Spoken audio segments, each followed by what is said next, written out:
O, di ba kailangan natin ng red lipstick papunta sa ating iceberg. Nitong araw na to, ito po ay ang aming napagplanuhan na kami po ay pupunta at magsa-sightseeing doon sa may iceberg. At yes, kami po ay naka-ready na at ready na kami maglakad papunta doon sa aming paroroonan. At kasama ko nga po pala ang aking katrabaho at yan po siya ang aking mga kasama at ang aming isang German na housemate dito sa aming bahay. At yes, kami po ay naka-ready na at kami ay ready na umarangkada papunta sa iceberg. Hindi naman po talaga ito napagplanuhan dati pa. Pero syempre nang may nagaya sa amin dahil siya daw ang magiging tour guide namin, hindi na namin pinalagpas. At dahil nga sa tuwing ako ay nagre-rest, dito lang naman talaga ako sa bahay, nagluluto ng aking pagkain at pagkatapos yan maglilinis.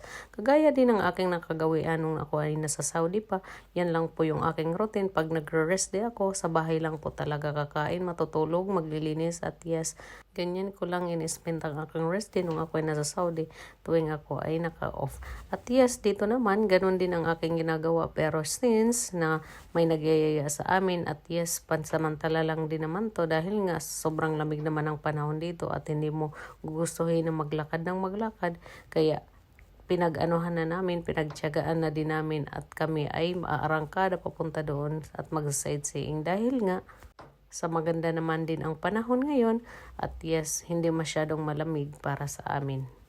Ayan, she's coming. Kasama namin yan na isang German. Siyang magtutur sa amin papunta doon.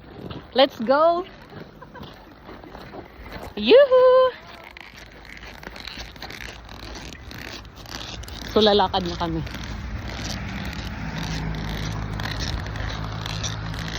Tatlo lang din naman kami. Pero, laban para sa Rayuma. Ay, bida-bida ka dyan sa akong vlog. I'm doing vlog. Vlog. Bida-bida dyan ka sa akong ano. Ayan. Ang daming dogs doon. It's really beautiful. Oh, they are crying. Ayan. Pupunta kami doon sa kabilang bundok. At doon makikita yung mga iceberg. So, plinano namin to, I think, 4 days ago, bago ang aming rest day. Dahil nga, ilang plano na namin itong aking kasama, puro drawing naman. Buti na lang, may isa kaming German nakasama na nag-initiate na kami daw ay itutour dito sa may iceberg. Ayan oh.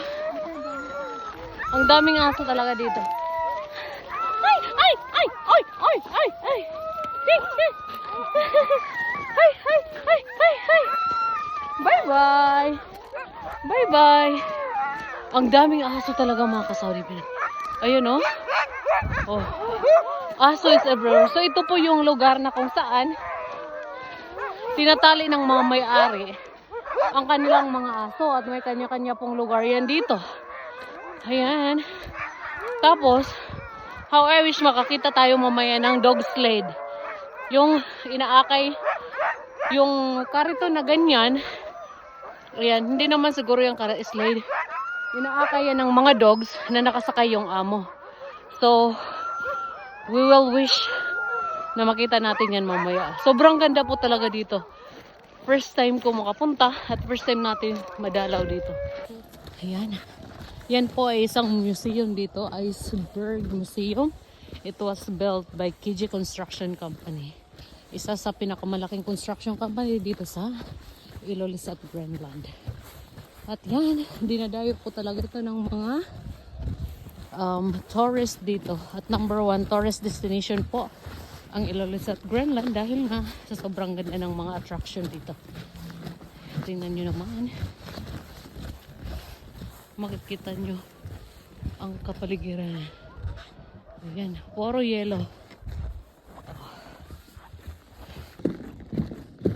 Ayan, nakikita nyo ba yung mga icebergs na yan mga Saudi Pinay?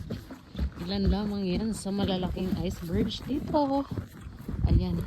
Tingnan naman yung aming tour guide. Nauna na siya. Ayan o. Tingnan nyo malalaking tipak ng yellow. Yan po ay icebergs. Yan. Mas marami pa po tayong makikita mamaya pag ano natin dito. Kasi tatawid po tayo sa bundok na ito. Ayan, dyan sa bundok na yan. At makikita natin ang mas malalaking iceberg. Tingnan nyo naman, sobrang napakaganda. Ayun, oh. Kahit doon sa gilid, meron po talaga. Ayan. Oh, hindi nagpo-focus yung ating camera. Hindi natin alam kung bakit. Ayan. Ay. Huh? Where? Show me. Titingnan namin yung mga footsteps. Mga kasolib, tingnan nyo naman, ito po ay isang footprint ng isang maliit na fox. Ayan, oh. Sobrang liliit po niyan. Pero syempre, hindi natin alam kung may malaki or may mga nanay at tatay yan dyan. Kaya pag habang naglalakad kami po ay palingon-lingon sa kaliwat kanan dahil hindi namin alam kung nandyan na po yung nanay at yung tatay kasi delikado po din po dito. Ayan. Where is it? Hindi ko alam kung saan talaga kami itong anito.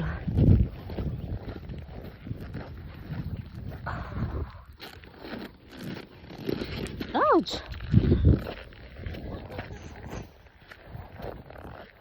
Wow!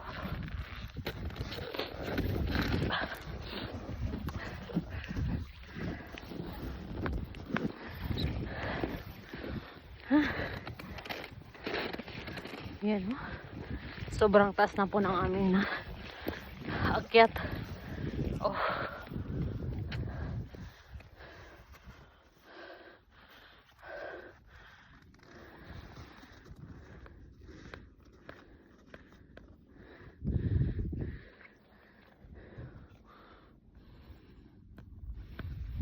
Ito yung unang bundok na aming narating sa pinakatuktok. At yes, syempre, titingnan natin ang ating kapaligiran kung gaano nga ba kaganda. At yes, hindi po biro ang umakyat dito dahil po napakadulas. At syempre, snowy po yung ating dinadaanan. Pero napakaganda po ng weather ngayon. Kaya nga naisipan namin na pumunta dito at maglakad-lakad at mamasyal. Ayan, nandito na tayo sa highest peak. Ayan, ha. Oh my God. Mamatay tayo sa kaakyat.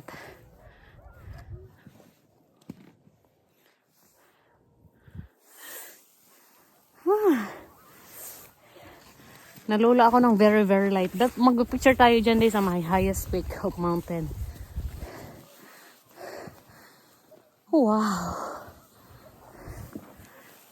Ayun na.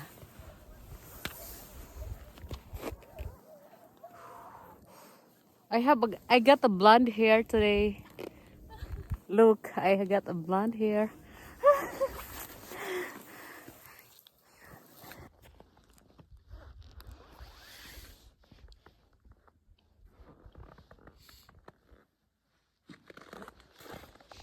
Ayan na talaga yung tunay na iceberg. Ayan, oh. At may mas malalaki pa doon. Let's go back. Yeah, I think we need to go back now. Yeah, to go up and yeah, we should do so. Whoa, let's go back. Yeah. So tapos na namin harapin ang iceberg. Kaya kami ay babalik na. Someone was sliding down. Yeah. Yes. Kami ay pabalik na. At kami ay malapit na. Ayun na dun. Ang aming bababaan. Ayan. At hapon na din po dito. Mga alas 3:30 na ng hapon. Yes.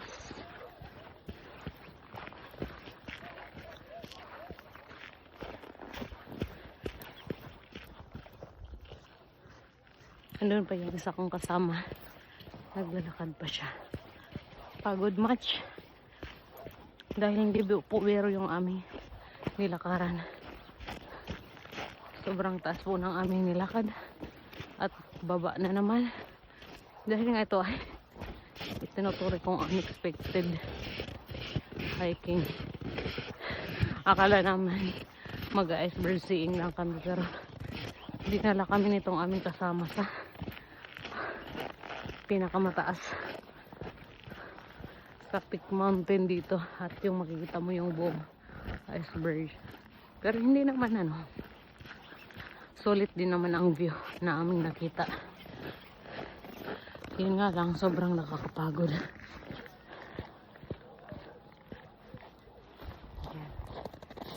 Ito po yung aming nilalakaran dito. Dali na, Day!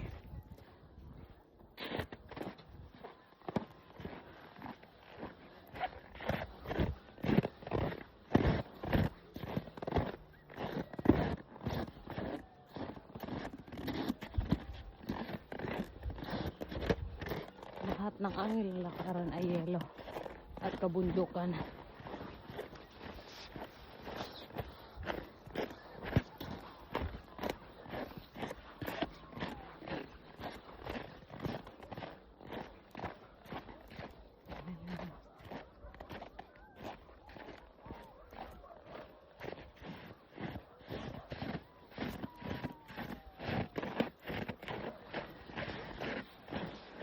Nagmamadali na yung aming kasamang German. Ayun na siya.